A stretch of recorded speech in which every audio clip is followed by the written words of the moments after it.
in the production, you've just basically got three people doing all the work. You have yourself as the actor doing 88 different characters. You've got Larry, the sound man, and of course you have the director. So Dorothy, I want to ask you, I guess it's your first time as a director. What Yes. was what were the biggest challenges and learnings coming from being a director for the first time? I had to realize very quickly that Megan depended on me to explain to her the thoughts behind a character's words. She said, the only way I can act and be that character is if I know what they're thinking. So many times she needed me to clarify the meaning behind a statement, something like that. I had to learn listening when to tell them to stop and we needed to do it over again. I was hesitant to do that at first because I've never done this. I got more comfortable doing that. In the first couple of pages, I would say I felt badly every time I stopped everything. I got over that because I realized, and then Megan and I had to learn how to talk to our sound engineer in a way that he would understand.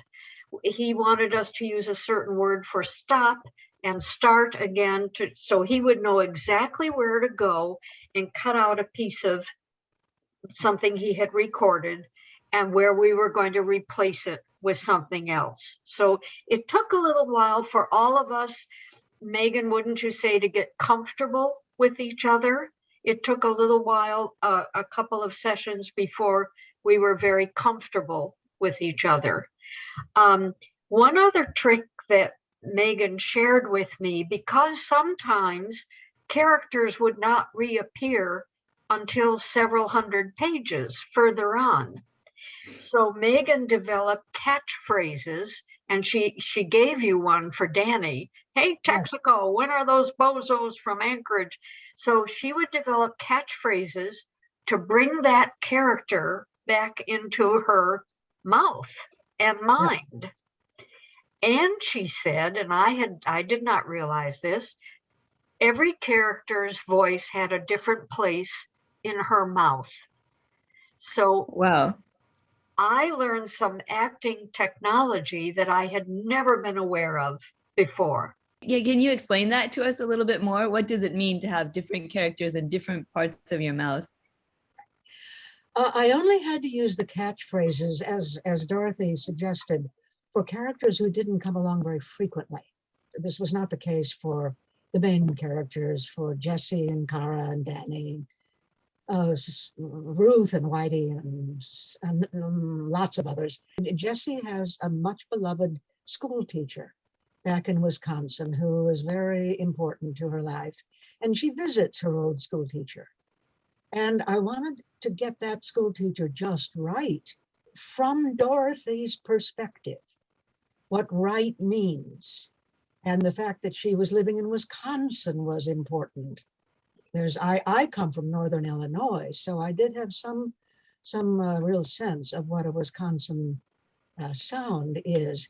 But it's not my sound. Suddenly there would be this wonderful older woman speaking, and I had to say, Larry, can we go back? Dorothy, tell us where we last saw.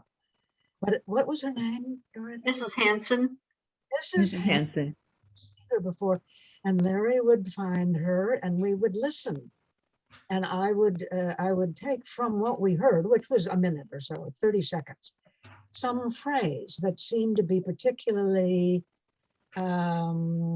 expressive of that particular character. And then that would be, well, once I had that in my mind, I could call that up each time Mrs. Hanson appeared. Ruth talks very far forward, like this, not just loud, she is loud, but forward. And her husband, Whitey, is back here. He's in his throat. It's actually a sound that kind of drives me, Megan, crazy when I hear it. I would say that person is not on voice, but Whitey doesn't care if he's on voice or not. And he's, and then there are all the denizens of the bar, mostly male, There's one who Dorothy said, Wilson growled. And so I had to distinguish Wilson's growl from Whitey's growl. Here's Whitey's. And then Wilson comes along and it's way down. It's way down in the throat here. It's down there real gravelly. And I know that it's down here and not up here, say, where other men talk, and up here where the narrator talks, and up here a little bit off to one side is how I think of it, where Jessie talks, and up here where Cara talks, and up here where Kalina talks. And it's all just up in the front of the face or down in the chest. That was amazing, Megan. That was really amazing. Thank you so much for that. We're going to also put some excerpts in so people can hear, but that was amazing to see you and hear you just transform from one character to the other.